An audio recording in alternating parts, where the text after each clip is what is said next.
বিসমিল্লাহির রহমানির রহিম। উপস্থিত সকল লয়ারবৃন্দ, উপস্থিত এলাকাবাসী, সকল উপস্থিতিবৃন্দ, আসসালামু আলাইকুম। আমি তারেক বলছি, কেমন আছেন আপনারা? আলহামদুলিল্লাহ, আলহামদুলিল্লাহ। আজকে আমরা এখানে নতুন কোর্ট বিল্ডিং এর ভিত্তিপ্রস্তর স্থাপন করলাম।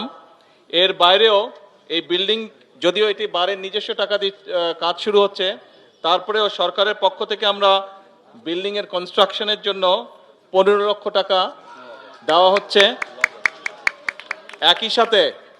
একই সাথে কোর্ট লাইব্রেরি যেটা আছে, লাইব্রেরির বইপত্র কেনার জন্য 3 লক্ষ টাকা বরাদ্দ করা হয়েছে, দেওয়া হচ্ছে, এবং মসজিদটির জন্য 5 লক্ষ টাকা এখানে দেওয়া হয়েছে।